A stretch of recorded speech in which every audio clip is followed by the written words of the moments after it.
Sore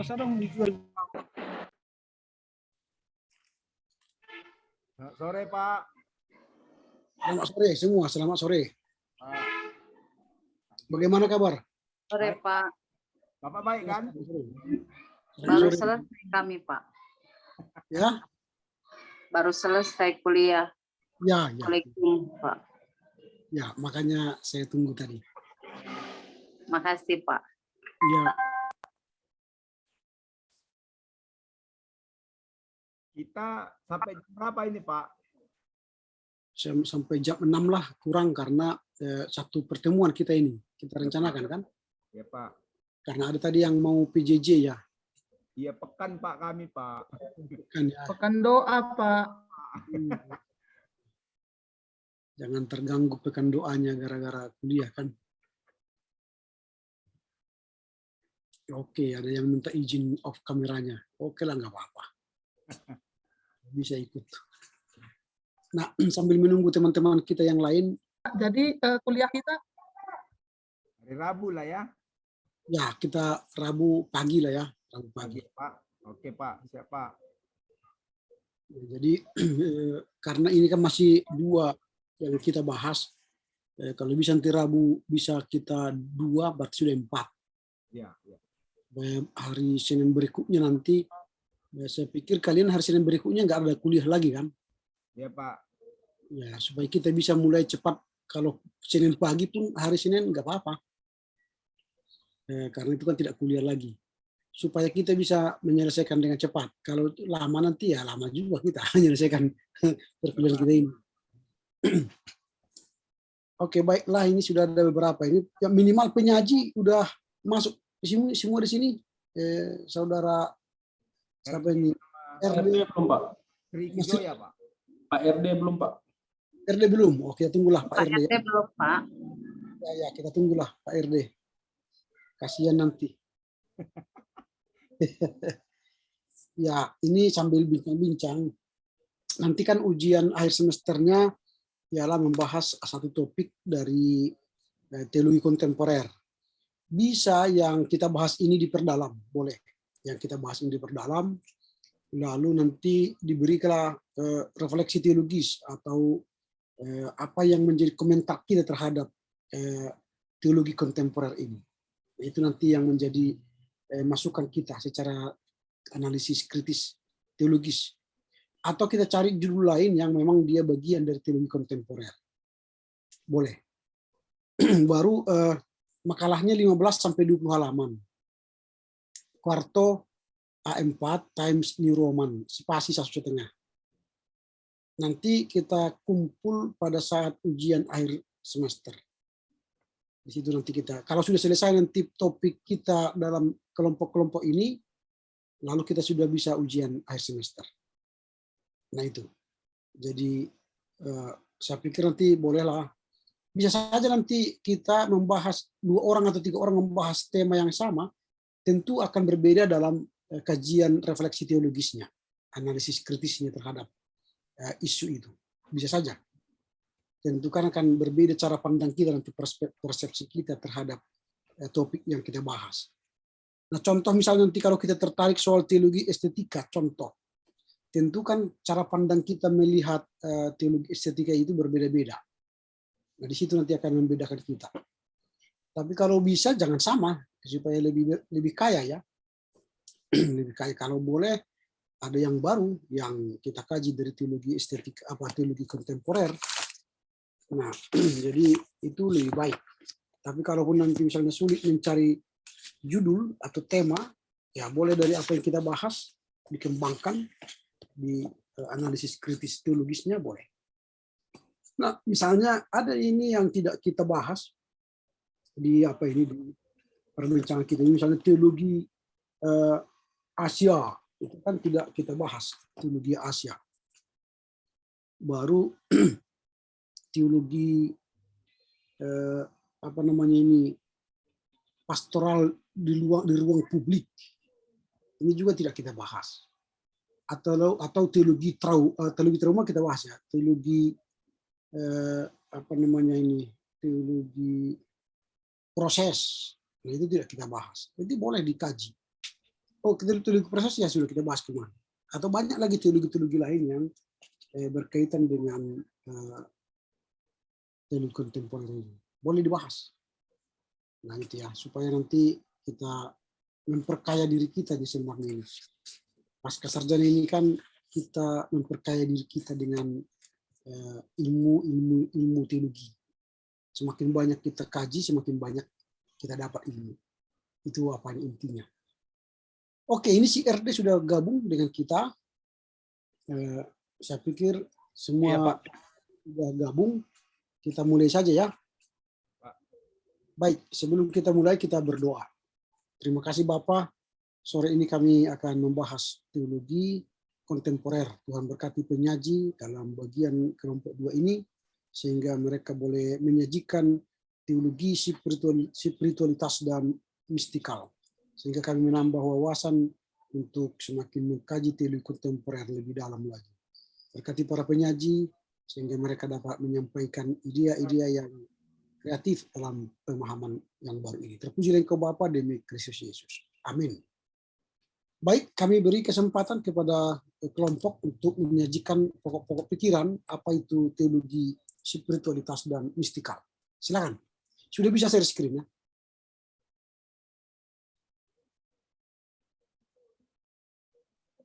Ayo deh Kevin. Oke, Kak.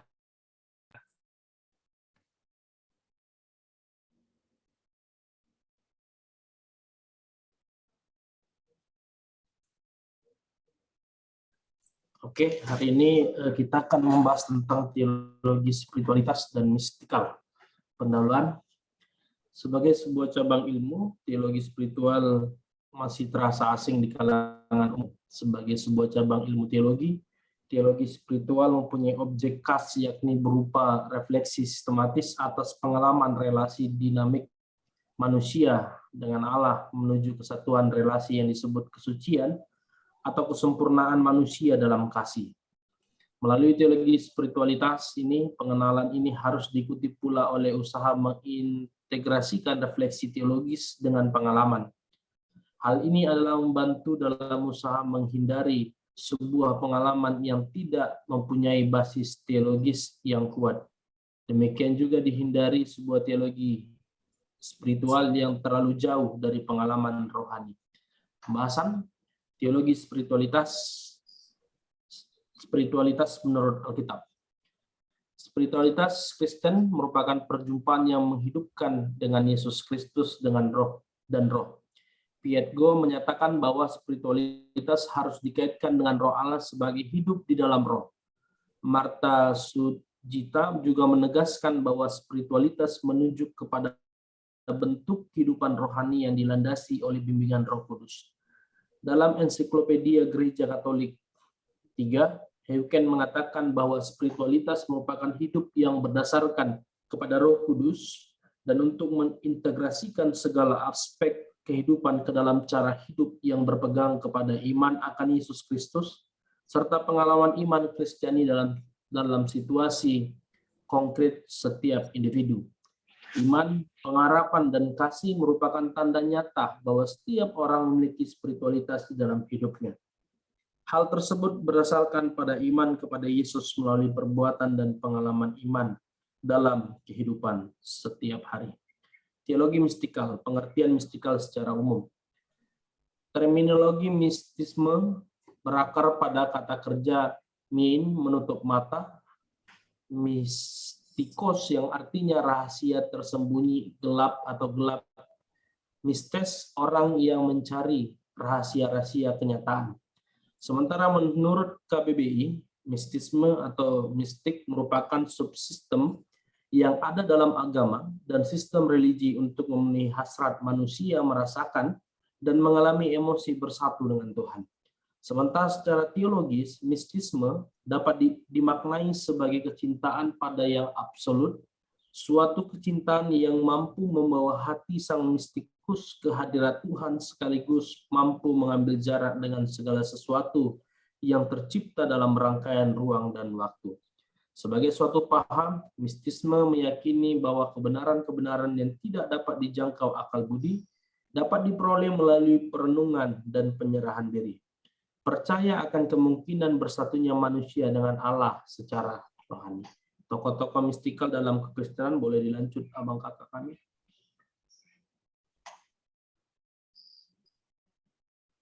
Boleh dilanjut Kak Sri.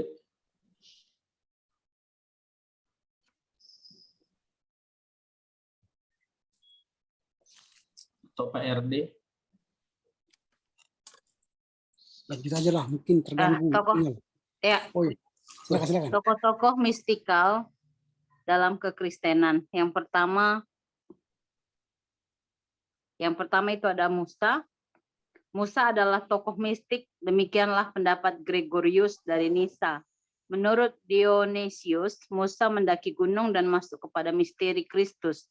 Agustinus, Origenes, dan Thomas Aquinas juga berpandangan bahwa Musa sebagai salah satu tokoh mistik.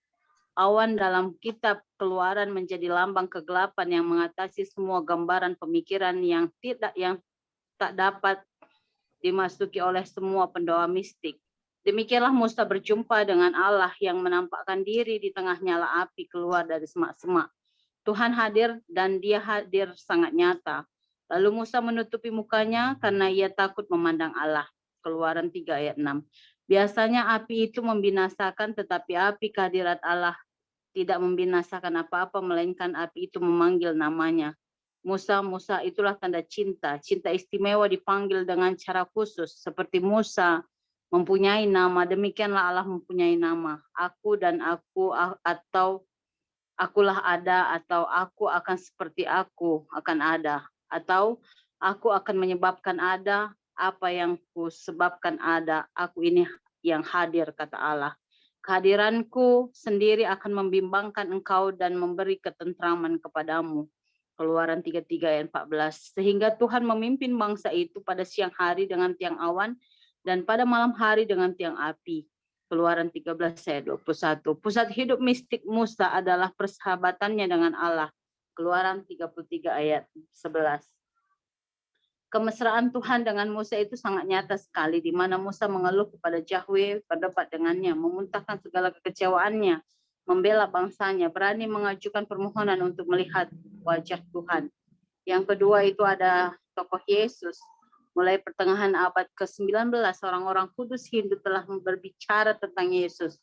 Misalnya, bagi Ramakrishna, Yesus adalah Jivan Mukti, yaitu seorang yang telah mempraktekkan kebebasan yang sempurna dalam hidupnya. Yesus adalah anak manusia yang mencari orang-orang miskin di bumi. Bagi Mahatma Gandhi, Yesus adalah seorang yang mencintai kebenarannya dan berjuang untuk kebenaran itu. Bahkan menurut orang kudus Hindu, Yesus adalah mistikus yang percaya kepada terang yang terdalam. Artinya dalam pandangan orang Hindu, Yesus merupakan seorang mistikus dan seorang yang kudus. Yesus salah seorang dari mistikus yang paling hebat di sepanjang zaman. Bagi orang Kristen, Yesus merupakan inti dari mistik itu sendiri, di mana orang banyak berdoa di dalam Dia dan menjadi satu dengan Dia. Artinya Yesus adalah subjek dari mistik Kristiani. Yang ketiga adalah tokoh Maria. Maria adalah tokoh mistik yang sejati. Doanya disampaikan apa adanya. Jadilah padaku menurut perbuatan itu. Lukas 1 ayat 38. Ia membiarkan Tuhan bertindak dan tidak menaruh rintangan pada jalannya. Ia menyambut baik tindakannya dan dia menggenapinya. Dia menerima sabda Tuhan secara utuh. Inilah mistik. Biarlah hidup mengalir pada dasarnya yang paling dalam. Biarlah kekuatan-kekuatan alam raya bergerak. Biarlah Tuhan bertindak atau tidak akan melawan kehendaknya. Tokoh yang keempat adalah Paulus. Paulus juga merupakan salah satu tokoh mistik, di mana dia mengalami perjumpaan dengan Kristus melalui kegelapan dalam perjalanan ke Damaskus. Misteri Paulus merupakan kunci untuk memahami keseluruhan perjanjian baru, sebab objek mistik Kristiani adalah mistik itu sendiri.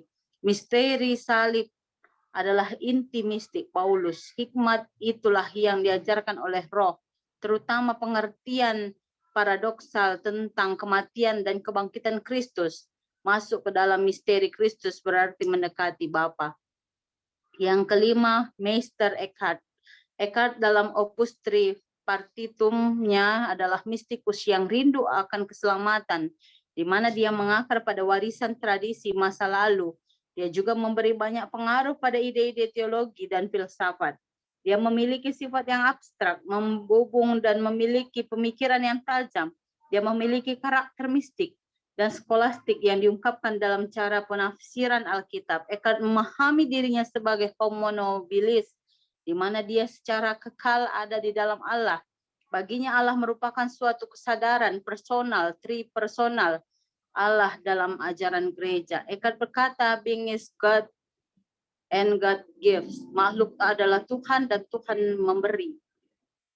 Apa yang diberi makhluk hidup itu sendiri bukanlah hidup yang sebenarnya. Mistisme, Eckhart tidak memutuskan hubungannya dengan fondasinya dalam agama Kristen. Inilah bukti penghayatan mistisismenya dan masih semarak juga dalam elemen yang lain. Ada 3 khotbah yang sering disampaikan oleh Eckhart dalam warna mistisnya. Yang pertama, semoga Allah yang Maha Ilahi memenuhi keburukanku dan menyembunyikan kemanusiaanku. Yang kedua, orang benar seperti Allah karena Allah adalah kebenaran. Oleh karena itu, siapa saja yang ada di dalam kebenaran, dia ada dalam Allah dan dia sendiri adalah Allah dalam dirinya. Yang ketiga, orang baik sejauh dia adalah baik memasuki nilai kebaikan. Yang keenam itu adalah tokoh Martin Luther. Martin Luther adalah seorang mistikus karena apa yang disebut Luther mengenai kebenaran adalah yang datangnya melalui iman. Itulah kebenaran untuk semua ciptaan, semua daging dan semua hakikat makhluk, di mana Allah adalah pemilik kebenaran dan hanya dapat mengalir dari Dia. Mistik dari ajaran Luther ada pada istilah justification by grace, pembenaran oleh kasih karunia. Hal ini dipahami dengan cara demikian pemikiran true being, makhluk sejati dari kesatuan dengan Allah atau Kristus atau firman, kesatuan dari substansi dan substantialisme menjadi satu dalam roti dengan Kristus, dengan Allah, dan tidak ada yang lain dari curahan Roh Kudus. Yang ketujuh ada Bunda Teresia. Karya Bunda Teresia merupakan suatu mistik Kristiani, menyatu dengan being, dengan penderitaan. Bunda Teresia menghabiskan waktu dengan berdoa dalam keheningan, merayakan liturgi, membaca kitab suci, meneladani hidup sebagaimana yang tertulis dalam Injil. Dia juga sangat memperhatikan keselamatan yang kekal pada tubuh yang menderita sebagai penghayatan akan tubuh Kristus yang menderita. Inilah bukti kesaksian kepada yang transenden. Yang kedelapan itu adalah Heidegger mengembangkan mystic being dan end time waktu 1927 yang bermula dari pertanyaan Nietzsche pada masa dunia modern yang sudah semakin sibuk, kemanakah Allah? Ketika itu Nietzsche berkata bahwa kita sudah membunuh Allah. Moltmann memberikan jawaban yang sama, God is dead. Dan ini membawa kepada krisis masa pencerahan. Kondisi modern telah menanduskan kehidupan yang ilahi, telah dihilangkan mistik. Tidak jawab Heidegger. Dia menemukan minatnya terhadap suasana hati yang kemudian berkembang dalam Being and Time. Dia juga mengambil ajaran mistikus besar Meister Eckhart, yaitu membiarkan dengan sikap rela. 2.3 mistikal dalam berbagai bentuk spiritualitas. Mistik memberi bentuk dalam dan ruang spiritualitas yang berbeda-beda.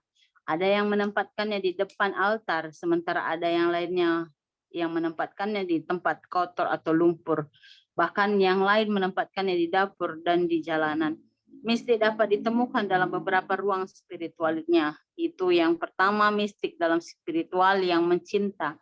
Di sini para mistikus menemukan bahwa dunia yang fana ini memiliki cinta yang tak bersyarat dan tak terbatas, yaitu cinta yang terus-menerus dan terus ada. cinta yang tidak ada batas-batasnya. Hal ini digambarkan seperti manusia yang terus bertanya dan bertanya. Akan tetapi dalam pandangan Kristiani, cinta itu bukanlah sesuatu yang didatangkan dengan kekuatan sendiri. Cinta dibangkitkan oleh Allah yang mengambil prakarsa. Kalangan Kristen pada dasarnya memahami bahwa barang siapa memasuki misteri Kristus yang sangat mendalam, maka dia akan memasuki pengalaman mistik. Karena misteri Kristus itu berpusat pada salibnya, cinta biasanya sangat berpotensi untuk merawat mistik. Yang kedua, mistik dalam pengalaman kesadaran. Dalam batin manusia selalu ditingkatkan kepekaannya. Kesadaran berawal dari pemikiran tentang ego. Kesadaran dari manusia secara pribadi yang menunjukkan segala argumen dengan kata I am. Orang masuk ke dalam kesadaran di mana Tuhan hadir dan orang membawa masuk masalah yang hendak diputuskan dalam kekosongan ini. Ini bukanlah soal berusaha mencari jawaban, tetapi soal hadir dan membiarkan keputusan dijatuhkan di dalam lubuk jiwa dan taraf diri sejati. Yang ketiga, itu adalah mistik dalam pengalaman penderitaan. Tak jarang pengalaman spiritual yang bersifat mistik datang melalui penderitaan. Tidak semua tahap mistik itu gembira. Ada yang penuh takut dan derita, ada yang bertopan badai, ada yang digambarkan sebagai tinggal sendiri, sepi dan sunyi. Mistik dapat membawa kepada gejala-gejala yang membahayakan atau menipu dalam hal yang palsu, membawa ke arah yang sesat dan mampu menghancurkan penganut mistik yang tidak berhati-hati. Memasuki mistik secara mendalam akan membawa kita kepada kegelapan, di mana ada ketakutan, kesedihan, dan penderitaan, bahkan kematian. Yang keempat adalah mistik dalam kesatuan dengan being. Being tidak berubah karena dia sendiri adalah perubahan itu. Allah yang berubah itu ada bersama bentuk yang tak berubah dari perubahan. Maka Allah adalah secara bersamaan berubah dan tak berubah. Allah ini dapat dilihat dari pemaparan Alkitab. Aku adalah aku, kesatuan dengan being. Tapi Allah dikontemplasikan dalam keindahan yang tidak sempurna di dunia ini dan dalam batin melalui meditasi. Selama being adalah suatu dalam segala sesuatu, selama itu pula manusia mampu mencapai being. 5, mistik dalam spiritual yang feminim. Semua manusia adalah feminim di hadapan Allah. Demikianlah Musa berbicara di hadapan Allah yang menghantarkannya kepada doa yang feminim. Yesus terwujud secara feminim dan membicarakan kasih Allah. Dia adalah yang mendapatkan pencerahan. Seseorang yang membagikan kenosis kepada orang-orang, di mana orang-orang Asia memandang teks kenosis sebagai teks yang feminim, di mana Yesus mengambil rupa sebagai seorang hamba yang menurut dan bangkit kembali, serta melihat bahwa kematian dan kebangkitannya adalah sebuah pengalaman mistikal. Pengalaman mistikal yang feminim dapat pula melalui Maria dalam Perjanjian Baru, di mana dia mengambil keputusan yang tepat dalam dirinya. Secara umum, mistik itu adalah seperti yang dilakukan oleh Maria. Jadilah padaku menurut perkataanmu itu, Lukas 1 ayat 38. Melalui peristiwa Maria, maka disadari bahwa setiap agama harus memiliki kesadaran akan pentingnya dimensi feminitas dalam pengalaman religius tanpa mengabaikan dimensi maskulinitas. Ya, Pak RD, gimana? Ya. Oke, Kami masih... Oke, makasih Kak Sri. 23, pemisahan dan perkataan ulang spiritualitas dan mistikal dengan teologia. Di selama beberapa dekade, mistisme tiba-tiba menjadi sangat penting bagi teologi Kristen yang dulunya para teolog besar di masa modern, terutama Protestan, meremehkan hal-hal mistikal dengan alasan umum bahwa fenomena keberagaman manusia bukan sesuatu yang spesifik bagi ajaran Kristiani. Akar penyebab teolog di masa modern berminat untuk membahas mistisme adalah kenyataan bahwa pemahaman teologi mistik telah berubah dalam beberapa dekade terakhir. Mistik adalah aspek fundamental dari tradisi Kristen terkait era dengan sejumlah doktrin Kristen bersejarah. Dasar ide mistik adalah bahwa semua esensi kehidupan dan dunia adalah substansi spiritual yang merangkul semua realitas dari semua makhluk terlepas dari penampilan ataupun kegiatan luarnya. Kata mistikal terkait dengan spiritualitas, di mana kedua kata ini dilihat secara esensi dari semua agama. Teologi mistik jadi menarik karena beberapa alasan, yaitu mistik digolongkan sebagai pengalaman keagamaan yang dapat dia analisis oleh para filsuf yang berguna dengan konteks dialog antar agama. Para mistikus Kristen di abad pertengahan mendalami pemahaman mistik para patristik yang terkait dengan isu-isu yang lebih luas dari masalah doktrin Kristen. Yang ketiga, penolakan mistik terhadap pengetahuan tentang Allah dalam kekristenan menjadi menarik dalam konteks postmodern yang memperlihatkan adanya isu-isu perbedaan yang sering sekali terlihat menjadi lebih menarik. Mistikal berperan sebagai perekat ulang agama, bahkan bersama-sama agama, filsafat, seni, ataupun aspek kreatif lainnya dalam kehidupan manusia. Spiritualitas sebenarnya adalah dimensi dari mistisme. Dalam lingkup teologi, mistisme menjadi lebih dari sekadar narasi daripada ketika memperlakukan prinsip abstrak doktrin dalam artian turunan dari konsep intelektual. 2.4 Peran spiritualitas dan mistikal dalam konteks teologi. Untuk membedakan spiritualitas sebagai studi, pengalaman ataupun praktek, MC Ginn berpendapat bahwa teologi harus menjiwai kehidupan iman melalui disiplin ilmiah spiritualitas. Studi tentang spiritualitas merupakan studi antardisiplin ilmu yang memberi kontribusi kepada teologi. Studi Alkitab, etika, sejarah, psikologi, sosiologi, studi feminis, studi ritual, kritik sastra, dan estetika. Sebagai sebuah disiplin studi spiritualitas, paling baik dipahami sebagai disiplin mitra, bukan sebagai cabang. Teologi praktis karena spiritualitas adalah multi facet. Dalam teologi praktis ada banyak pendekatan yang dikembangkan bagi perkembangan kehidupan spiritualitas. Cahalan dan James mengatakan tugas dasar teologi praktis adalah hadirnya murid yang setia mengikut Yesus. Membentuk seorang murid untuk menjadi pengikut Tuhan yang setia merupakan kerjasama teologi praktis dan spiritualitas. Peran spiritualitas dalam hubungannya dengan kehidupan sekuler adalah seperti praktek kesehatan holistik di mana berbagai penyelidikan ilmiah dan program psikoterapis ada di dalamnya. Ketiga, kesimpulan. Sebagai sebuah cabang ilmu, teologi spiritual masih terasa asing di kalangan umum. Teologi spiritual seringkali disalahartikan dan disamakan dengan bacaan saleh tentang santo, santa, dan renungan rohani sehingga diingkari aspeknya sebagai sebuah cabang teologi. Pengenalan bidang spiritualitas Kristen dari aspeknya sebagai teologi seringkali kurang dipahami. Sebagai sebuah cabang ilmu teologi, teologi spiritual mempunyai objek yang khas yang serupa dengan yang berupa refleksi sistematis atas pengalaman relasi dinamika manusia Allah menuju kesatuan relasi yang disebut kesucian ataupun kesempurnaan manusia dalam kasih. Teologi spiritual bermaksud memberikan sebuah introduksi untuk memperkenalkan bidang spiritualitas Kristiani itu dari aspeknya sebagai teologi. Pengenalan ini harus diikuti pula oleh usaha mengintegrasikan refleksi teologis dengan pengalaman. Hal ini akan membantu dalam usaha menghindari sebuah pengalaman yang tidak mempunyai basis teologis yang kuat. Demikian juga dihindari sebuah teologi spiritual yang terlalu jauh dari pengalaman rohani.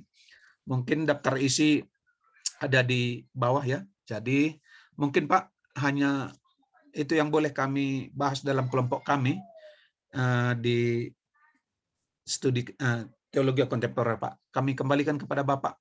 Baik, memang menarik ini tema ini mistisisme ini ya dalam teologi Kristen. Bagaimana kita memahami mistik dan juga teologi disatukan. Jadi teologi mistik, bagaimana kita mengenal Tuhan secara mistisis, mendekatkan diri kepada Tuhan dengan cara mistis. Nah, ini menjadi sebuah hal yang menarik, dan itu ternyata bukan hanya terjadi sekarang, itu sudah lama terjadi. Dan gereja-gereja yang paling kuat dengan teologi mistis ialah Katolik. Kalau Protestan memang agak jarang menggunakan teologi mistis, tapi yang paling kental melakukan teologi mistis ialah Katolik. Walau begitu, Luther dan Martin Buber sebenarnya adalah tokoh-tokoh mistisis, tetapi tidak begitu ditekankan dalam teologi Protestan. Walau belakangan ini sebenarnya teologi mistisis ini semakin kental, makin terasa bagi kita.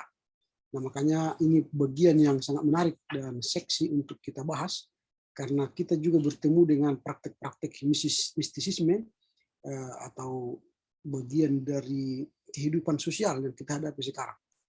Nah, baiklah, kita akan mencoba memperkaya diskusi kita dari hasil kajian kelompok, bagaimana teologi mistisisme dan spiritual ini dalam kehidupan menggereja, dalam kehidupan beriman sekarang.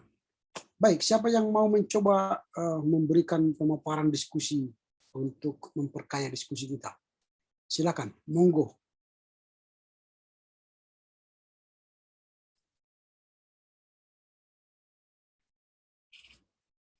Ya, dipersilakan.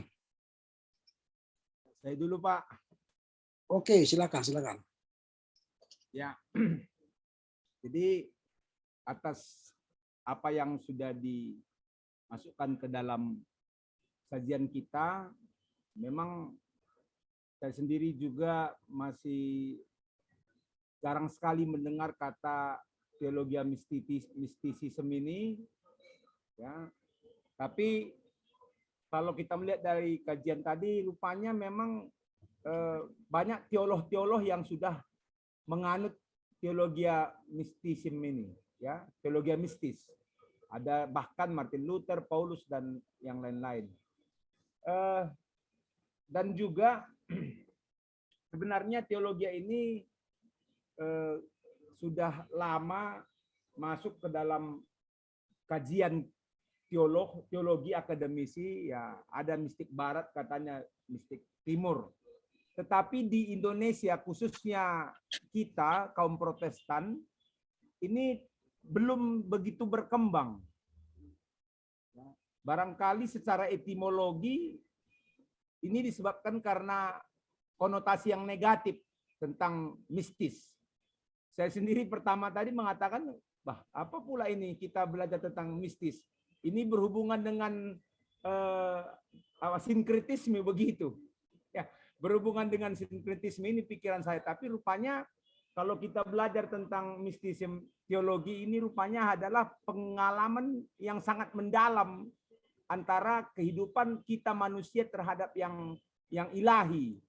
Ya, jadi mistis ini adalah hal yang sangat positif, ya, bukan hanya berbau atau bukan selalu berbau sinkretisme.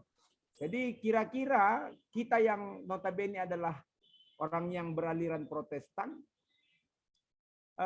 apa esensi yang bisa kita kembangkan dalam mempelajari tentang mistis ini, ya, teologi mistis ini ke dalam kehidupan bergereja saat ini, ya.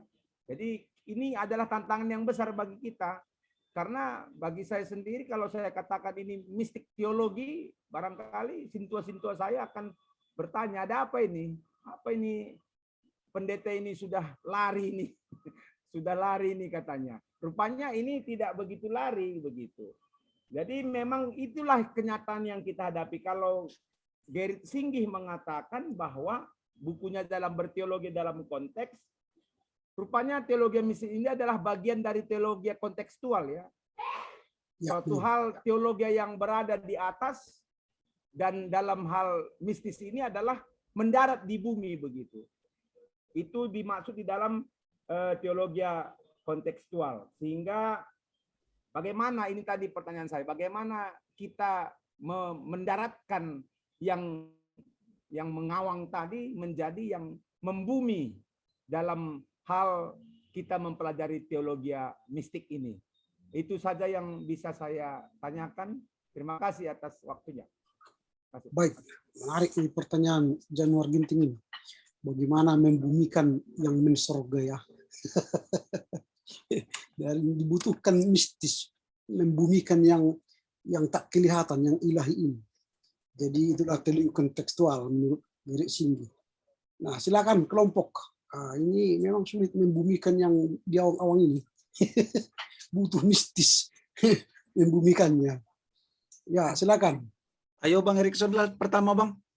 Bang Erikson, ya silakan. Dia punya mistis ini. Dia punya keahlian mistik, Pak. Mistis. Kevin, Pak Kevin. Maksudnya bukan. Oh, maaf Pak, Bang Kevin. Oh, Kevin. Wah, Kevin. ini karena mistis lupa kelompoknya. Karena pengaruh mistis itu, Pak. Gawat abang Bruto ini. Silakan Kevin. Oke, baik.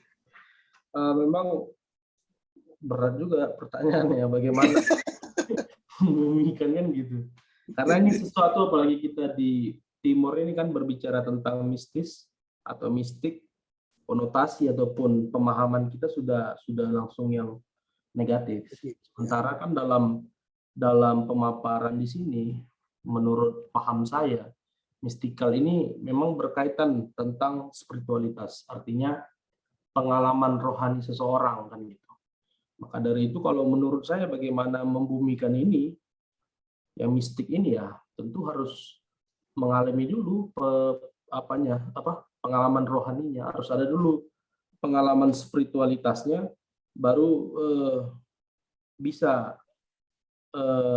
kita ataupun merasakan mistik itu. Karena saya melihat pun dari tokoh-tokoh mistikal ini seperti Musa, seperti Yesus ataupun yang lainnya, Maria, ini kan sesuatu yang tidak bisa dilogikakan kan gitu. Akan tetapi ini pengalaman spiritual.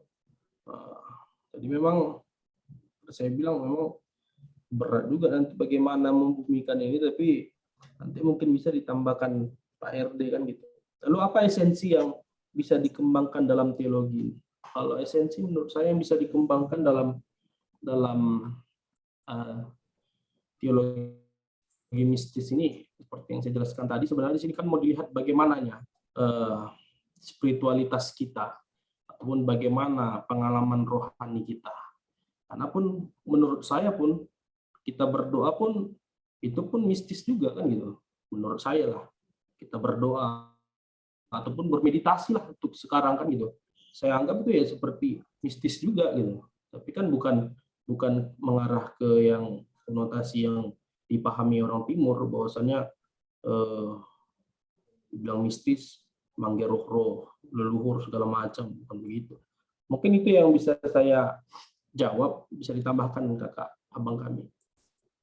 Oke, Bang Kevin, sebenarnya udah agak sepaham kami dengan Bang Kevin, tapi mungkin Bang Kevin dari yang kami baca juga sedikit ya. Mungkin Bang Januar memang benar juga bahwa teologi mistik ini terkadang agak agak jarang mendarat di gereja. Kenapa? Karena ya anggapan orang langsung memang kalau misalnya berbicara tentang mistik itu konon bisa dikatakan agak negatif pandangan yang lain. Kalau misalnya kita perhatikan dalam sering kita kalau misalnya dibumikan kalau misalnya pemahaman daripada mistik ini adalah lebih mudah mungkin dari perspektif ketika Yesus disalibkan. Ketika misalnya Yesus disalibkan itu kan dunia ini tidak menganggap itu adalah kemenangan, kebaikan, dan itu menurut dunia ini ada kebodohan bahwa Yesus itu adalah mau rela mati di kayu salib, padahal dia adalah sebagai Allah yang penuh bisa membuat mistik yang luar biasa. Jadi kalau membumingkan itu, kalau bisa bahasa Bang Januar tadi menduniakannya ataupun membumikan, maka dari diri Yesus, dari salah satu tokoh itu tadi adalah mungkin yang sering kita boleh perhadapkan kepada umat dan kepada misalnya teman-teman, maka di situ letaknya memang di mistik di harasia yang memang tidak sampailah, tidak bisa dijangkau oleh manusia. Maka bisa dijangkau manusia, bisa dipahami manusia hanya ketika misalnya kita sudah boleh menyatu dengan roh Allah itu, maka di sanalah sering mistik itu terjadi. Misalnya Bang, kalau misalnya kita diselamatkan, misalnya pernah kejadian karena jatuh misalnya dari ada misalnya kita dengar pesawat misalnya jatuh satu pesawat, lalu ada yang anak-anak yang hanya satu selamat yang tidak mungkin bisa menolong dirinya sendiri. Jadi kira-kira mistik itu adalah ketika kita pahami dan kita terima hanya ketika kita misalnya sudah seperti yang dikatakan Bang Kevin tadi, sudah menyatu roh kita dengan Allah dan mempunyai kepercayaan kepadanya. Jadi memang betul seperti yang dikatakan Bapak dosen tadi, di gereja-gereja kita tidak seperti itu, terkadang lebih menekankan tentang itu, tetapi mungkin di gereja-gereja yang lain, misalnya gereja Katolik. Mungkin itulah Bang, karena mistik ini susah kali dipahami. Kami pun udah agak pening juga ini mencari dari buku teologi kontemporer, tapi tidak sampai sekarang juga sama pemahaman kita Bang, bahkan lebih rendah lagi. Kami nggak paham, padahal kami penyaji masih kurang juga sebenarnya. Terima kasih Bang, mungkin ditambahi Kak Sri Kejora, dia yang paling mahir dalam mistik ini.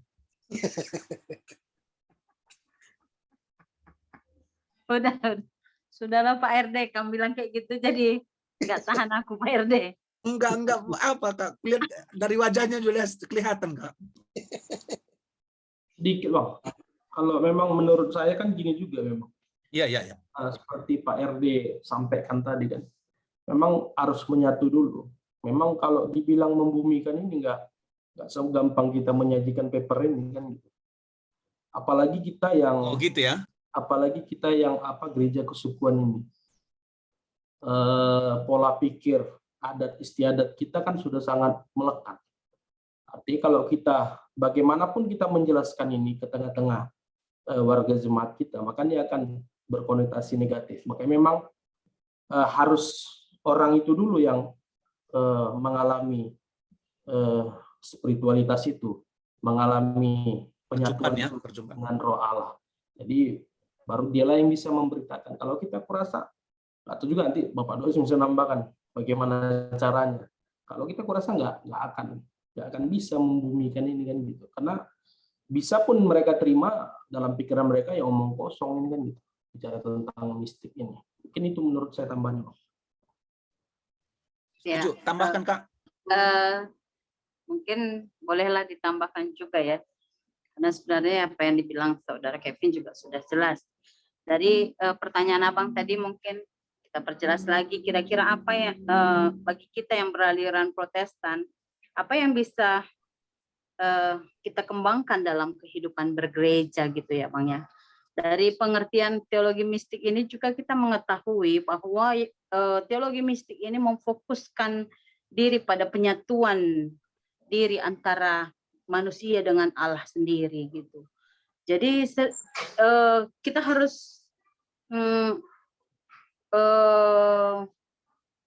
mengetahui bahwa memang sering sekali memang dipandang teologi ini tidak menyentuh masalah-masalah kehidupan yang konkret gitu Bang. Nah, dan mungkin saja hal ini disebabkan karena istilah mistik itu sendiri gitu. Itu seperti yang Abang bilang juga tadi, istilah mistik itu bernadakan konotasi yang negatif sepertinya di dunia awam, khususnya bagi kita orang timur gitu kan. Itu kita hanya memandang mungkin teologi ini tidak menjawab permasalahan kehidupan, tetapi kembali lagi kepada pengertian teologi mistik itu tadi sendiri, bahwasanya itu adalah memfokuskan diri pada penyatuan diri antara manusia dengan Allah. Jadi bagaimana kita mengembangkan apa yang perlu kita kembangkan dalam kehidupan bergereja ya menurut hemat kami yaitu tadi bagaimana hubungan pribadi kita dengan Tuhan itu perlu dikembangkan kembali Bang. Itu melihat mistik itu sendiri gitu. Itu mungkin yang bisa saya tambahkan. Terima kasih. Ya, jadi memang menarik bagaimana cara membumikan ya, karena sesuatu yang jauh transenden menjadi Immanuel, ya, immanens, dekat dengan kita. Itu memang harus kita lihat dari cara pandang. Kalau secara umum memang ada dua pandangan tentang mistik, yaitu yang pertama secara negatif. Orang menganggap bahwa mistik itu berkaitan dengan praktik pateisme, di mana orang menghubungkan dengan mistik, kekuatan gaib di dalam realitas kehidupan kita sehari-hari dengan yang ilahi dalam arti kekuatan gaib. Itu mistik. Tetapi secara positif sebenarnya mistik itu merupakan bagaimana penyatuan diri kita dengan Allah yang bersifat monistik. Nah, itu dia. Jadi membumikan yang transenden menjadi imanen ialah ketika diri kita mencoba mendekatkan diri dengan Allah yang transenden, yang monistik itu, lalu dengan perasaan cinta, dengan perasaan kasih. Nah, itulah yang disebut dengan teologi mistik itu. Contohnya melalui doa. Doa itu kan mendekatkan kita dengan yang jauh, Allah yang jauh. Kita menyahut dia, ya Bapa. Ya Bapa itu kan dekat. Tidak lagi ya Yahweh, Elohim. Jadi dia menjadi Yahweh yang Elohim yang jauh, tetapi menjadi Bapa yang dekat. Itu kan mistik doa. Dan Yesus selalu mengatakan, dan tokoh mistisisme terbesar sebenarnya Yesus. Aku dan Bapa satu. Itu kan menyatunya antara pribadi persona di dunia dengan Allah ilahi yang jauh, itu menjadi sebuah mistisisme yang kuat, mendekatkan, membumikan yang jauh menjadi yang dekat. Nah, itu sering mengatakan kan, ya Bapa, satukanlah seperti aku satu dengan kamu. Omnes unum sum itu kan sebenarnya mistisisme yang kuat, itu membumikan yang jauh menjadi dekat. Nah, ini contoh. Maka ke teologi mistik itu secara positif, yang dalam arti secara positif, bukan dalam arti secara negatif tadi, yang berkaitan dengan mistik dunia gaib, gitu ya, kekuatan gaib menyatukan manusia dengan yang gaib. Itu kan secara negatif. Tetapi kita menyatukan diri kita yang hina ini dengan Allah yang maha kuasa, yang ilahi. Ya, melalui doa, melalui nyanyian. Nah, kalau dalam buku ini ya, ada banyak cara untuk menyatukan mistisisme itu. Nah, itu kan di halaman 278 itu. Nah, ada banyak cara bagaimana kita menyatukan yang jauh dengan yang dekat itu. Itulah membumikan. Sehingga teologi kontekstual sebenarnya itu adalah upaya mendekatkan yang jauh menjadi dekat. Ya mistisismenya itu. Nah, itu mungkin menambah keterangan penjelasan dari kelompok ya. Oke, baik. Yang lain, mungkin ada pertanyaan yang lebih menohok lagi. Bagaimana soal mistisisme ini? Izin Pak, Ya, silakan. bertanya Pak. Ya, silakan. Pertama saya mau nanya begini. Menurut saudara ini, apa beda teologi wahyu atau yang sifatnya normatif dengan teologi mistis yang menurut saya sifatnya subjektif? Apakah semua pengalaman spiritual yang sifatnya mistik atau transcendental itu adalah wahyu Allah? Itu yang pertama. Kedua, kalau saudara baca atau kita baca dalam 2 Korintus 2 ayat 1 sampai 10, di situ Paulus mengekspos pengalaman mistiknya. Paulus bercerita dia entah dalam keadaan sadar atau tidak sadar, dia melihat ada seorang pemuda diangkat ke sorga. Dan dalam narasi itu, Paulus menyebut sorga itu bertingkat-tingkat. Jadi sampai ke tingkat ketiga, dan orang yang dia lihat itu katanya berada di Firdaus. Dan orang itu mengucapkan kata-kata yang tidak terucapkan oleh manusia. Tapi dalam narasi itu, Paulus mengatakan bahwa pengalaman mistik ini berpotensi membuat orang sombong atau tinggi diri. Dan itu katanya sebagai cara iblis mengecoh orang-orang yang punya pengalaman itu. Nah, pertanyaan saya adalah, menurut saudara apa korelasi keselamatan Kristen, yaitu anugerah, dengan pengalaman mistik atau transendental manusia diperhadapkan dengan yang dibilang si Paulus itu dalam 2 Korintus 2 ayat 1 sampai 10. Yang terakhir pertanyaan saya. Jika dalam hemat saya gereja mainstream itu dasar imannya adalah pedagogi atau pengajaran dalam hemat saya. Kalau nanti saya salah bisa kita dikoreksi, kita bisa berdialog. Sedangkan Katolik dalam hemat saya menggabungkan cara berpikir mistik dengan pengajaran sebagai dasar imannya. Sedangkan gereja fundamental atau evangelikal konservatif termasuk karismatik Pentakostal itu mereka tidak memperdulikan pengajaran tetapi kepada pengalaman-pengalaman mistik atau transendental. Jika kita menganggap mistik adalah bagian dari kontekstual teologi seperti yang dikutip oleh Pendeta Januar tadi, dalam dalil mengkonkretkan yang transenden menjadi yang imanen. Nah, kalau kita perhadapkan teori itu dengan suku Batak. Ini suku Batak ini adalah suku yang paling banyak memiliki nilai-nilai mistik. Menurut saudara, mungkinkah memberitakan dan mengajarkan Injil dengan cara-cara mistik Batak? Contoh paling sederhana saja. Seperti berdoa dengan nama-nama mistik Batak. Opung, Mula Jadi Nabolon, atau kita beribadah menggunakan alat-alat musik mistik Batak, menggunakan pakaian-pakaian tradisional mistik Batak, atau melakukan peribadatan liturgos itu dengan ritual mistik Batak, marsinggang, menyembah, dan melakukan bentuk persembahan itu dengan cara pemilihan seperti yang dilakukan mistik Batak. Jika kita memang menganggap teologi mistik ini adalah sebuah teologi kontekstual tadi. Saya kembalikan, terima kasih Pak. Oke, baik. Ini pertanyaan yang makin mendalam ini. Supaya mendaratkan teologi mistik ini secara kebatakan lagi nanti kan.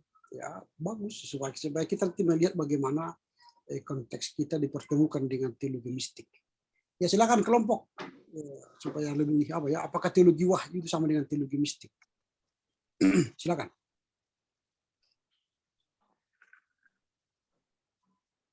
Ayo deh Kevin. Brutu dulu. Udah kena mistik dia ini Pak. Kena mistik semua. Udah hilang Pak Brutu, Pak. Kena mistik mungkin. Silakan Pak Brutu. Itu sinyal berarti, bukan soal mistik. Sinyal. Berarti kembali seperti semula, Kevin mulai kan itu. Lah, sebisa saya jawab Pak. Ya, silakan. Apakah sama teologi mistik dengan teologi wahyu? Menurut saya, Bang Wen, pemahaman saya beda. Bedanya di mana? Kalau seperti tadi kami jelaskan kan, teologi mistik ini kan bagaimana kita yang mendekatkan diri. Artinya pengalaman kita itu akibat dari kita mendekatkan diri. Kalau menurut saya, teologi wahyu, setahu saya, mungkin kalau salah nanti bisa dikoreksi. Pewahyuan itu kan langsung datang daripada Allah. Jadi memang menurut saya pribadi lah, tidak menurut kelompok, berbeda antara teologi mistik dengan teologi wahyu itu. Lalu tadi memang sudah kami coba jelaskan juga tadi kan tentang bagaimana menjelaskan mistik ini di suku Batak yang sudah terkenal bagaimana mistik-mistiknya sangat kuat. Makanya saya bilang pun, tadi saya pun juga jelaskan ke pertanyaan Bang Januar, maka ini tidak gampang bagaimana membumikan teologi mistik ini sebagai teologi kontekstual di tengah-tengah suku Batak. Tapi memang saya perhatikan secara perlahan pun yang dianggap mistik pun di tengah-tengah suku Batak pun sudah ada yang dipergunakan beberapa. Kan itu seperti alat musik kayak tadi Bang bilang kan sudah ada beberapa alat musik yang dianggap mistik dulu sudah dipergunakan dalam artian cara memainkannya ataupun penggunaannya lebih modern lah, tidak seperti dulu. Jadi memang tidak segampang itu kita membumikan atau mengkontekstualkan teologi mistik ini, apalagi di tengah-tengah suku Batak. Mungkin itu yang dari saya tambahkan sekejar Allah.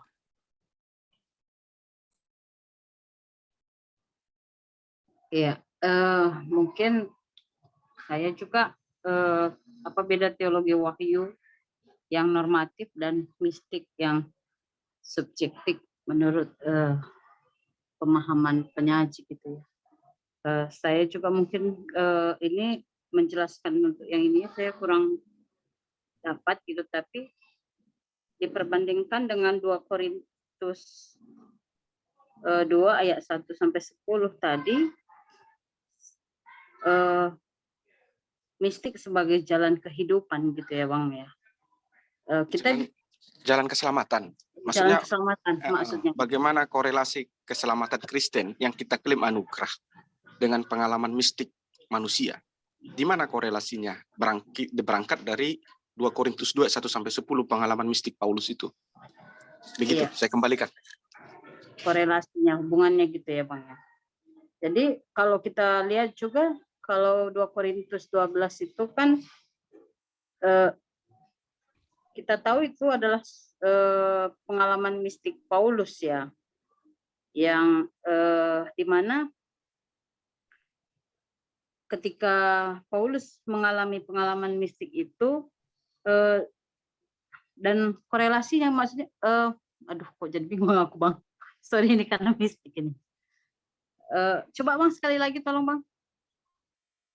Ini dalilnya kan dari 2 Korintus 12 ayat 1 sampai 10 tentang penglihatan Paulus. Baru diperhadapkanlah bagaimana kita mencari korelasi keselamatan Kristen yang kita klaim anugerah dengan pengalaman mistik manusia. Di mana korelasinya antara wahyu dengan pengalaman mistik itu dalam hal keselamatan?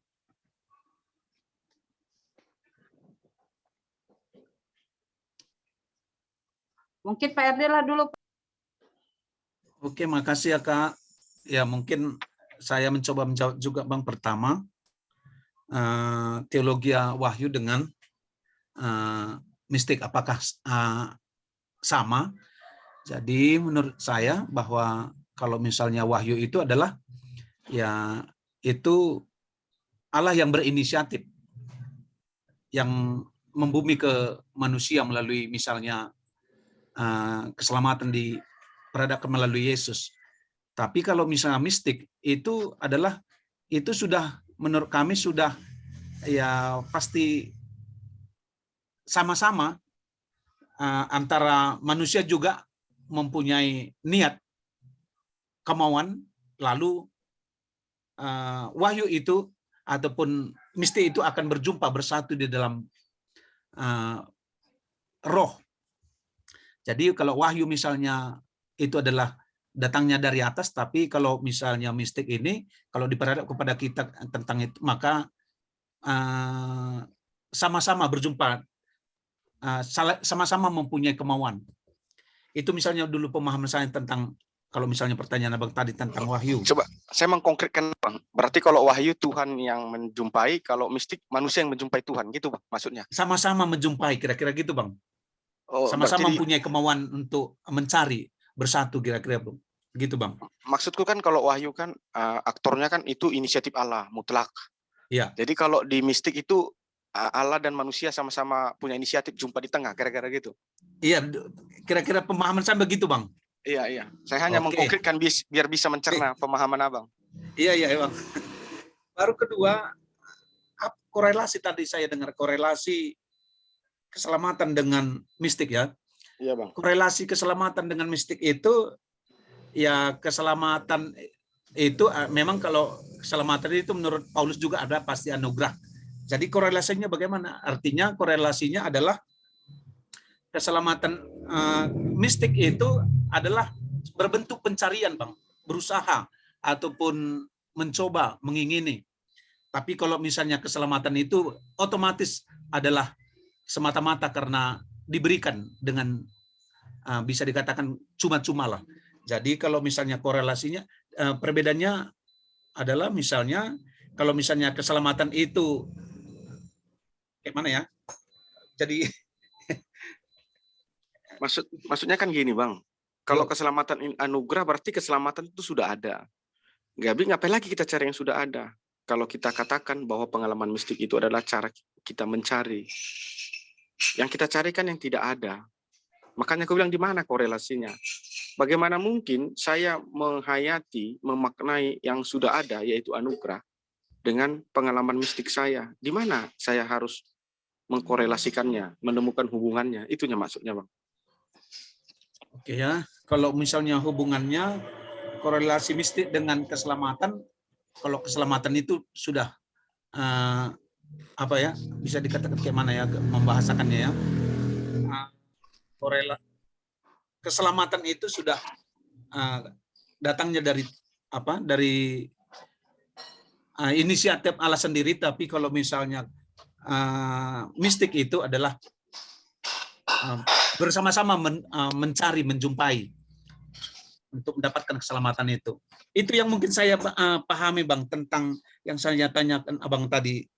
Begini Bang RD, kenapa saya menanyakan ini? Karena kalau kita tonton TV berita, hampir rata-rata nabi-nabi palsu atau kita katakanlah ajar-ajaran yang sesat, yang sinkretis, yang panteistik, selalu berangkat dari dalil mengalami pertemuan, perjumpaan, atau kita katakan pengalaman mistik dengan Tuhan. Seperti Lia Eden, banyak lagi yang mengatakan, saya dapat wahyu loh, saya jumpa dengan Tuhan loh, dia ngomong begini loh, itu kan pengalaman mistik. Lalu mereka membengkokkan keselamatan itu dengan dalil-dalil mistiknya. Atas dasar itulah saya bertanya, di mana korelasi anugerah dengan pengalaman mistik? Memang Paulus pengalaman mistiknya sesuai dengan Injil. Artinya anugerah sudah ada, lalu Paulus menggunakan mistik itu cara mengungkapkan keselamatan yang sudah ada itu. Kalau kita perhatikan, jadi anugerah itu sudah ada, lalu Paulus menggunakan pengalaman mistiknya sebagai mengungkapkan jalan keselamatan yang sudah ada itu. Nah persoalannya, ajaran-ajaran sesat di Republik ini, bahkan di seluruh dunia, selalu berangkat dari dalil mistik. Mengalami pertemuan dengan Tuhan, mengalami macam-macam lah itu. Bahkan ajaran yang menentang bahwa Yesus adalah Tuhan, yang disampaikan oleh Muhammad di Gua Hira adalah pengalaman mistik. Sementara Injil itu apakah bisa dikatakan pengalaman mistik? Karena mereka melihat dengan mata kepalanya sendiri, bukan di dunia bawah alam sadar. Mujizat-mujizat itu terjadi ketika mereka sadar seutuhnya. Sementara pengalaman mistik yang kita pahami adalah satu peristiwa yang terjadi di bawah alam sadar kita. Kira-kira bagaimana itu Amang memahaminya? Iya ya, mungkin ini nanti mungkin ditambahi apalah Bang Kevin lagi nih, masalah mistik apa ini mungkin hubungannya enggak saya apa pula Bang, enggak saya bahas ini, mungkin kurang dalam saya tentang itu. Oke siap Bang, siap diarahkan Bang. Nanti mungkin Pak dosen aja Bang, kami pun masih dalam teologi mistik ini kurang memang kurang memahami nih. Ada tadi Bang saya dengar terputus-putus tentang apa ya, perjumpaan mistik Batak dengan apa tadi Bang? Ya, saya nanya gini Bang, tadi kan kita sepakat bahwa mistik itu adalah teologi kontekstual katanya dari dalil Bang Januar, dia kutip dari Jan Saritonang itu. Baru mistik itu dari tulisan makalah Bapak itu adalah satu pengkonkretan yang apa ya, yang transenden menjadi yang imanen. Nah, jika memang itu kebenaran teologi mistik, lalu saya nanya begini, apa mungkin perhadapkan dengan suku Batak? Suku Batak ini kan kaya dengan mistik. Kalau memang mistik adalah teologi kontekstual dan cara pengkonkretan yang transenden menjadi yang imanen, mungkinkah kalau kita memberitakan dan mengajarkan Injil dengan cara-cara mistik Batak? Contoh misalnya berdoa dengan nama-nama mistik Batak. Opung Mula Jinila Bulun kan nama mistik itu Bang. Atau kita menggunakan pakaian-pakaian adat mistik, baru benda-benda mistik di dalam ibadah, atau kita menggunakan liturgi paradatan itu menjadi liturgi penyembahan kepada Tuhan. Apakah menurut Abang itu mungkin? Bagaimana pandangan Abang? Oke, makasih Bang. Menurut kami, kalau misalnya ditinjau dari sejarah masuknya Injil itu ke tanah Batak, kurasa pasti sangat berkorelasi Bang, sangat berguna dan sangat dibutuhkan. Kenapa? Karena memang misalnya kita sebagai orang Batak, kalau tidak mungkin diperhadapkan, didekatkan dengan mistik-mistik di kebatakan kita, maka mungkin agak sulit juga. Mungkin kita tahu juga ya sejarahnya bagaimana mungkin banyak misalnya misionaris yang gagal dalam mendaratkan Injil ke tanah Batak. Jadi menurut saya Bang, bahwa teologi mistik Batak itu ya sangat berguna menjadi jembatan untuk mendaratkan Injil itu ke orang kita Batak.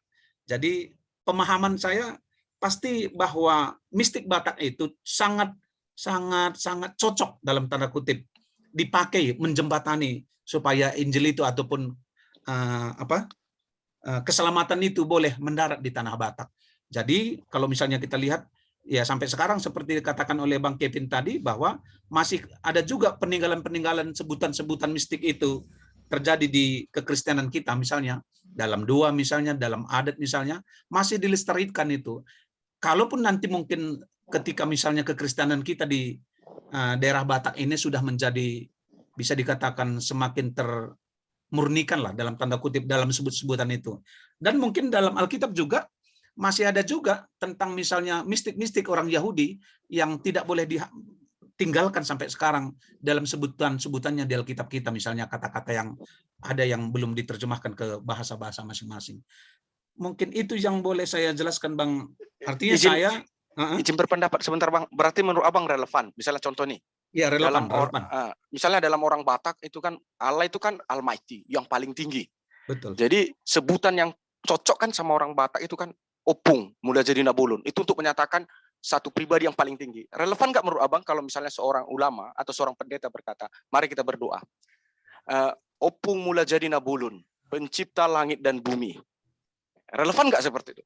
Artinya kalau misalnya di saat sekarang kita yang sudah memahami ya misalnya perjumpaan kita sudah agak semakin ya bisa dikatakan intim kepada pengenalan akan Kristus itu tidak lagi Bang. Artinya pengenalan pertama untuk mendaratkan daripada Injil itu. Karena kan Elohim itu kan nama apa itu Yahudi ya kan. Apalagi macam itu lagi itu nama Yahudi. Jadi kalau kita berdoa ya Allah berarti kita memakai tradisi Yahudi untuk menyebutkan yang kita percayai. Lalu kalau memang mistik ini adalah teologi kontekstual, tentu kita harus memakai pengalaman kita untuk menyebutkan apa yang kita percayai. Berarti kita harus berkata dong, Opung Mula Jadi Nabulun, pencipta langit dan bumi. Berarti relevan itu Bang ya? Iya, artinya relevan, tapi mungkin sudah gini ya, maksud saya relevannya adalah kalau misalnya langsung bulat-bulat seperti itu, Opung Mula Jadi Nabulun, mungkin tidak sebegitu jauh, tapi adalah dipakai sarana jembatannya untuk mendaratkan Injil itu ke teologi mistik ini menjadi membooming ataupun bahasa Bang Januar tadi bahasa mendaratkan lah Injil itu kepada orang Batak. Gitu kira-kira Bang yang boleh saya jelaskan Bang. Makasih Bang, makasih.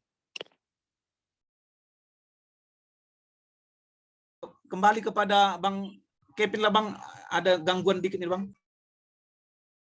Oke, baik. Ini karena waktu ya, karena Pak Januari akan pekan doa ini, tanpa mengurangi rasa hormat dengan diskusi kita yang hangat ini, saya akan coba memberi beberapa catatan atas pertanyaan daripada saudara Ewen tadi ya. Bukan berarti saya memutuskan diskusi kita ini. Boleh kita diskusi nanti juga di WA, di WhatsApp grup ya. Nah, yang pertama, nah, bagaimana hubungan teologi mistik dengan teologi wahyu? Memang itu pasti beda. Mistik itu, teologi mistik itu ialah kita mencari Allah. Usaha kita mencari Allah itu mistik. Nah, makanya ada mistisisme yang getol ya, membuat dia berusaha mendekatkan personanya dengan Allah yang ilahi. Itu mistis. Nah, kemudian kalau wahyu jelas itu kan nubuatan. Bagaimana Yohanes bernubuat terhadap bagaimana keadaan-keadaan dunia yang akan datang atau iman yang akan datang. Nah, jadi bukan kita diajak untuk mendekatkan atau mencari Allah pada nubuat itu, tetapi ada sebuah peristiwa yang akan terjadi pada masa yang akan datang. Bahkan dia akan berbicara soal angka-angka, simbol-simbol, bahkan langit dan bumi yang baru. Itu di wahyu. Jadi bukan usaha manusia hendak mendekatkan diri pada Allah, tetapi sebuah bayangan-bayangan Yohanes terhadap dunia akan datang. Akan terjadi banyak hal, karena dia kan kitab apokaliptis ya, sebuah nubuatan-nubuatan Yohanes. Jadi berbeda sekali. Lalu pertanyaannya yang berkaitan soal mistisisme Paulus ini dalam 2 Korintus 2 atau 2 Korintus 12, bagaimana Paulus melihat penglihatan gitu ya, kemegahannya, kemegahannya dalam Tuhan bagaimana. Jadi kemegahan Paulus dalam 2 Korintus 11-12 itu ialah bukan seperti orang Yahudi yang pandai berkata-kata. Mereka kan pandai berkata-kata. Sementara Paulus bermegah dalam kelemahannya. Maka Tuhan mengatakan, di dalam kelemahanmu lah engkau dikuatkan. Jadi itu sebuah mistisis yang Paulus terima dalam dalam keselamatan yang diterima itu ya. Makanya bagi Paulus dalam rangka mistisisme tadi, keselamatan yang pasti itu bisa hilang kalau kita tidak kerjakan. Bisa hilang. Ya, makanya dia katakan, tetaplah kerjakan keselamatanmu dalam Filipi 2:12 itu. Orang yang menerima keselamatan, kalau dia tidak tetap pada kesetiaannya, tidak tetap pada hubungannya dengan Tuhan, bisa hilang.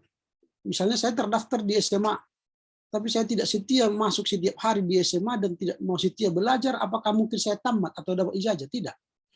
Nah, tapi harus setia belajar, menggumuli, lalu dia tamat. Sama seperti kita di kuliah pasca ini, kalau tidak setia mengikuti pertemuan kan tidak dapatkan nilai kan, tidak dapatkan ijazah nanti. Nah, tetaplah kerjakan. Keselamatan itu pasti milik kita, tapi kalau tidak kita kerjakan sebagai hubungan dekat kita dengan Dia pemberi, dengan Sang Pemberi keselamatan, ya juga hilang. Itu soal keselamatan. Bukan berarti bahwa harus usaha manusia lah yang mendapatkan keselamatan, bukan. Kita telah menerima keselamatan. Kita diberi keselamatan, dibenarkan, diselamatkan. Kita sudah selamat ini. Tapi kalau saya tidak mau mengerjakan keselamatan, ya hilang. Kan gitu. Jadi mistisisme itu sebenarnya usaha mendekatkan kita dengan Tuhan supaya keselamatan itu tidak hilang. Tetapi tetap melekat pada kita sampai akhirnya. Tetaplah setia sampai mati. Supaya apa? Kita mendapatkan mahkota kehidupan. Nah itu.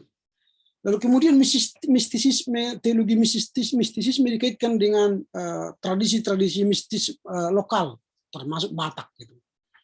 Disinilah kelemahan kita orang Batak dengan orang Jawa. Kalau orang Jawa sekarang sudah mengembang teologi mereka dalam teologi kontekstual ya. Bagaimana orang Jawa melakukan perjamuan kudus dengan ritus Jawa.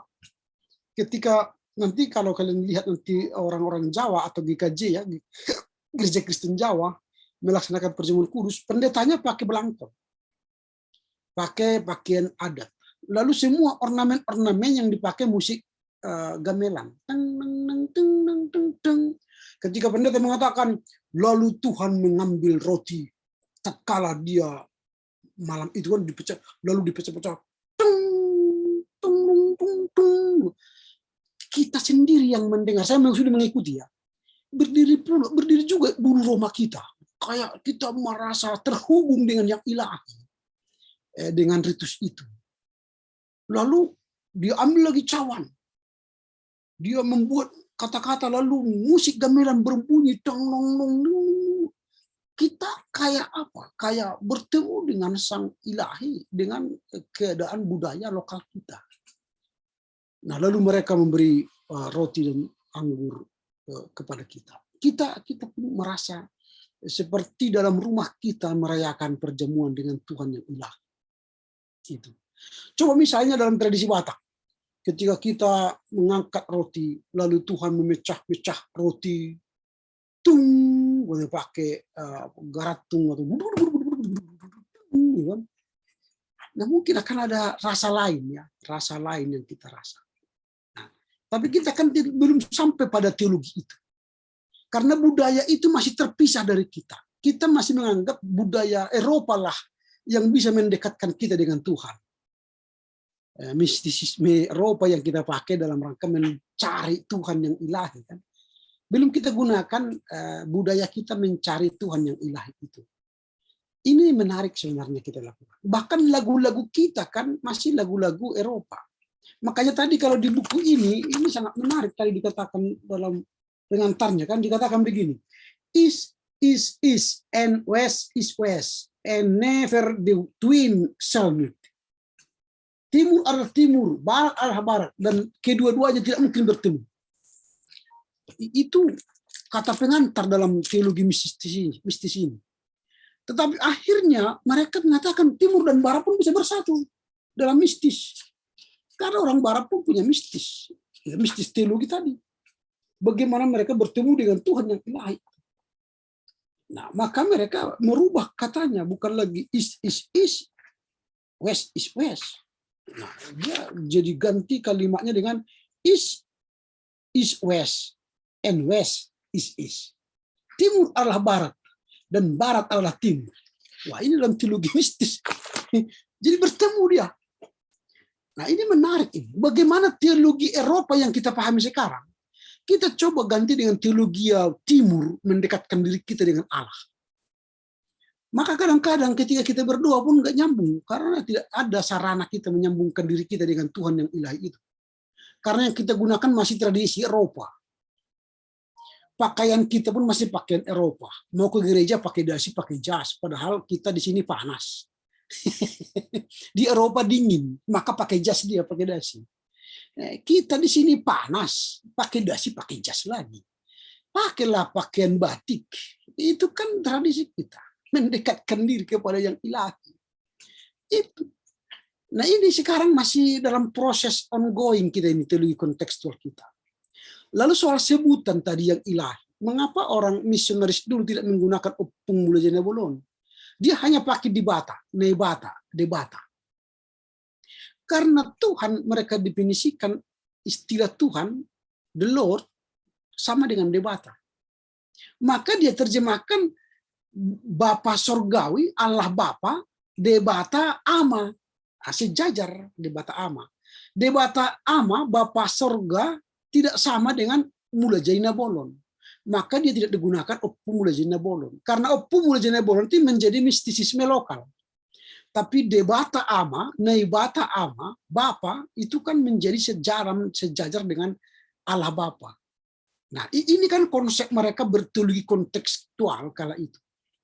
Nah, sekarang kita pun harus bisa membahas konteks kita dalam berteologi, dalam mencari Allah tadi, mistisisme kita. Kalau di Jawa, Yesus itu kan pakai belangkon. Pakai belangkon, dan di Cina botak, di Afrika dia hitam. Di Batak di mana posisi Yesus? Gak bisa kita, mistisisme kita belum sampai pada kajian yang mendalam itu. Karena kalau kita jadikan hula-hula, Yesus itu melayani, berarti anak beru. Kalau melayani, dia dengan tubuh manat, hati-hati.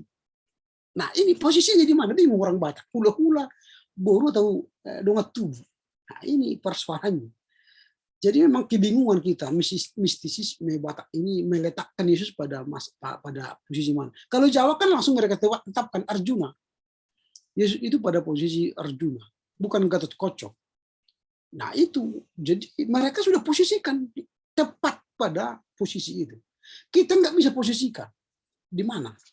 Apakah kula-kula, anak hula-hula, mora, apakah anak boru, atau dongatu, kahanggi. Nah ini kesulitan menempatkan posisi itu. Nah bukan berarti kita gagal dalam rangka mistisisme lokal, tapi kita sedang berproses terus. Nanti akhirnya kita akan ketemu. Musik-musik kita dengan adanya suplemen gereja-gereja kita sekarang kan itu kan mengadop itu ya, mengafirmasi lagu-lagu lokal untuk memuji Tuhan. Sehingga nanti musik-musik abad ke-18, 19 bisa tergeser dari kita kan dengan musik-musik tradisional kita. Orang Simalungun misalnya, Misir Mahamboto dirohanikan. Kan itu orang Karo misalnya Cair Kubis Jatuh Harga itu kan bisa dirohanikan lagunya kan. Kalau kami dari Angkola belum ada yang ahli dalam mensejajarkan budaya kami dalam posisi iman Kristennya. Itu perjuangan tentunya. Demikian ya Pak Ewen. Jadi masih banyak sebenarnya diskusi kita. Saya yakin karena sudah jam 18, jam 6. Dengan sangat menyesal juga. Tapi kalau mau ada respons sedikit boleh lah. Cukup Pak, cukup Pak. Cukup ya. Cukup Pak. Oke, soal perbaikan saya kirim nanti ya kepada kelompok 2. Baiklah kalau begitu karena Pak Janur sudah lihat jam ini. Kita tutuplah dengan doa. Kita jumpa hari Rabu ya jam 8 ya. Hari Rabu jam 8. Baik, kita berdoa. Kita berdoa. Terima kasih Bapak, kami bersyukur sore ini boleh mengakhiri perbincangan kami soal teologi spiritual dan mistisisme. Kendati banyak lagi hal yang perlu kami gumulkan, kami yakin ada kesempatan lain kami bergumul untuk menyelesaikan. Bahkan kami secara pribadi boleh menggumuli lebih dalam lagi. Terima kasih Bapak, nyala doa kami, terpuji dan Engkau Bapa demi Kristus Yesus kami berdoa. Amin. Oke, selamat sore ya. Horas Sore, Pak. Dua-dua. Dias Ate Butur.